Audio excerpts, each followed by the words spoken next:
Well, hey actor, thanks for dropping by today. In this video, we're going to talk about breaking down audition scripts, sides, studying the character, studying the script. This also can be used to break down an entire script, but we're going to just concentrate on auditions today. First off, you might wonder, what the heck is a side? Well, in simple terms, a side is a short section of a script that focuses on one particular character. That character's side of the conversation, so to speak, even though it will often have dialogue from other characters as well. Or maybe it's just because it's printed on one side of the page. I don't know. Now that we know what a side is, the first step to breaking it down is to read it completely. Read through the side just to get the information. Don't act it out. Don't try on a dialect. Don't do any of that work. Just read the sides, read all the directions, the stage directions, read everybody's lines, just like you're reading a book. This will help get you an overall impression of the script and the scene, and it will help you start identifying traits of your character and what the scene and the tone are all about.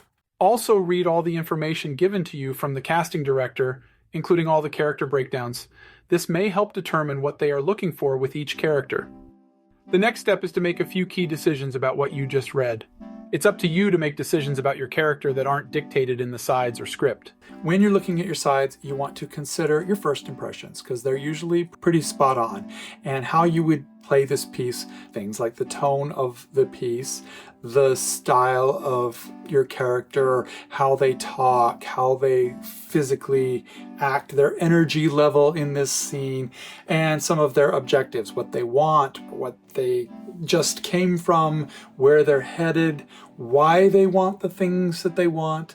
All of these things are things that you should take notes on as you're kind of studying your side and trying to memorize it a little bit and get it down. And this is the point where we start focusing on just our character's lines usually, which is good when you're trying to memorize lines, but it's also bad because you're not getting all the other information again. So make sure that you're reading other characters' lines as well and knowing what they're saying to you, because a lot of acting is reacting. So you want to make sure you know how to act when you're not speaking.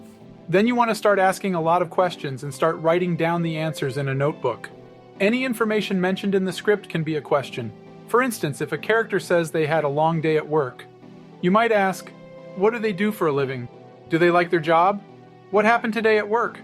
Was work unusual today? You know, if there's something, a line that pops out that is like, I wonder why he said it that way. Like, you might discover little things. Oh, he talks about his wife. All right, so you know he's married. What's his relationship to his wife like? These are things that should open up questions. So keep a little notebook and answer as many of those questions as you can about the character. Next, read as much of the script as you can, because the full script will provide you with many of the answers you seek to these questions.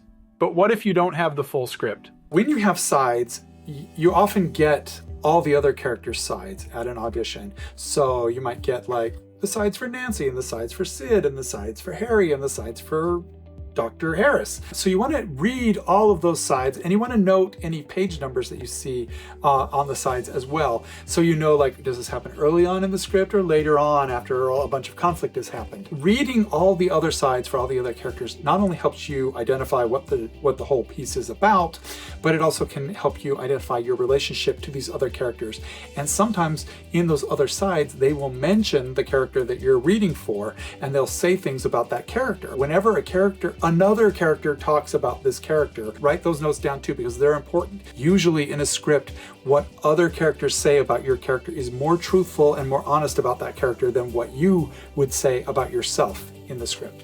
So gathering all the information from the sides that you have is great. Now, if you have the full script, then you want to basically read through the whole script and take notes of any time the characters mentioned. You want to take notes of the family structure, how characters are related to each other, who likes who's the villain, who's the hero, all those kind of things, so that you know how you fit into the piece. As much information as you can get about the story is going to help you develop the appropriate character for this piece.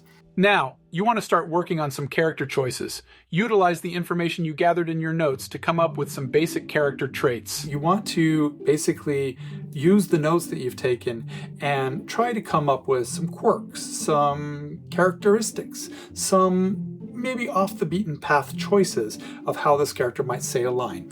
If you ever see a line in the script that you don't understand why the character would say that, or why they would say it that particular way, or why they would pause when there's an ellipsis, you have to figure out what the writer's intention was. You have to figure out why the character would act that way, because it's going to seem unnatural if you perform it without knowing why, right? Use the lines to guide you in making the discoveries, because how a character says something will say a lot about the character that is saying it.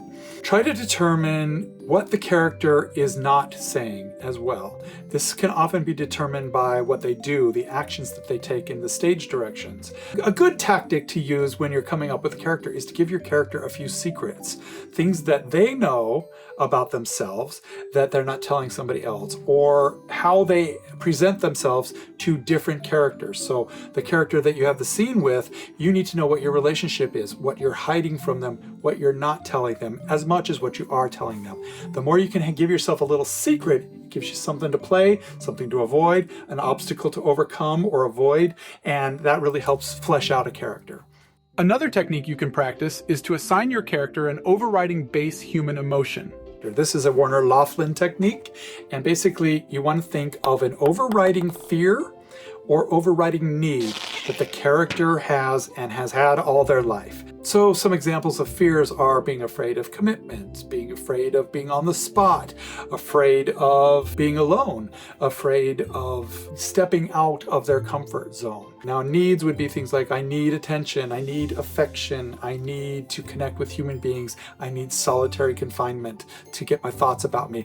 Pick one of those, a need or a fear, that you can play for that whole character throughout all scenes. Your character sometimes may have to fight against that need, may want to suppress that need or fear, and may want to play into their need or fear, or express their need or fear. So you can play around with different needs or different fears, but pick one that helps you with this scene, and then that will kind of give you a baseline thing to play. Also, examine what the character is feeling in the scene. Are they angry? Are they sad? Are they emotional? Are they reserved? Are they trying to hide something? Are they being forthcoming? Are they expressing themselves? And how are they expressing themselves? Determine the emotional state of the character. How heightened is it? How subdued is it? And what emotions are in play here? Okay, then you want to give your character 3 adjectives that describe them. I'm perky, I'm bizarre, and I'm funny. Or I'm sullen, I'm depressed, and I'm emotional.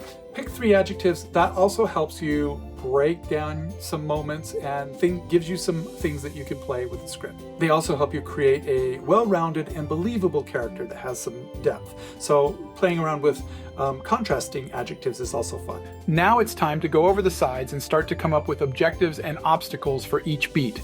In every scene, in every moment, the character wants something.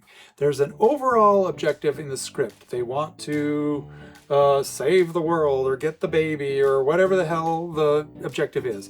And you may not know what that is in just the sides, but in the scene here, you're wanting something. You're wanting comfort, you're wanting a connection, you're wanting to get information from somebody, you're wanting to overpower somebody, and all of these things you want are actions that you can take. So you want to start breaking your script down sentence by sentence, paragraph by paragraph, moment by moment, thought by thought, breath by breath, and give an objective to each moment, an action that you can take. Now, I talked about a book previously called Actions, and Actor's Thesaurus, which gives you a whole list of wonderful actions that you can assign to each different beat in a scene. It's a really great book. I highly recommend it. And it's really great to actually write those words under your script so that you know what your intentions are. And those can be swapped out too if something works better. I talked about breaking down the scene into beats, each little moment, each little breath, and giving each of those an action. Now that's definitely one thing you can do. But when you're highlighting your sides, if you highlight your sides, I do, I like to use alternating highlight colors. I'm pointing to a blank piece of paper here to demonstrate, because that's what you do when you don't have highlights on your paper.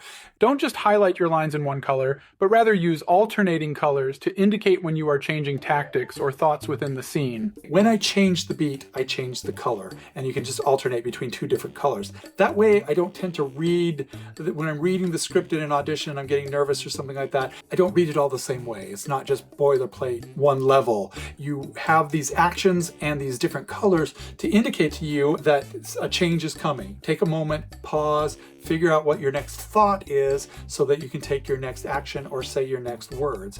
And highlighting can really help you, especially if you're holding your script during an audition.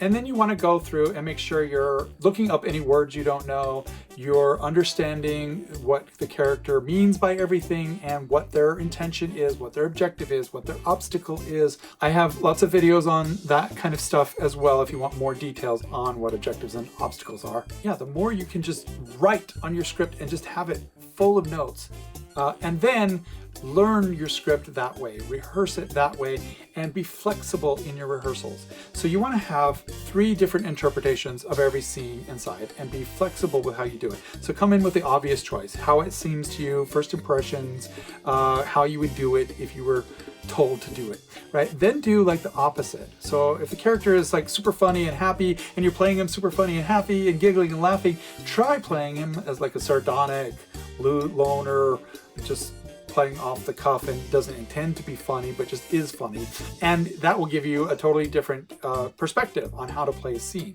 Every scene can be played in multiple different ways, so don't get locked into one way. Play it the way you would play it the opposite way you would play it, and then try to play it in some totally random, bizarre way. You know, introduce elements that aren't in the script.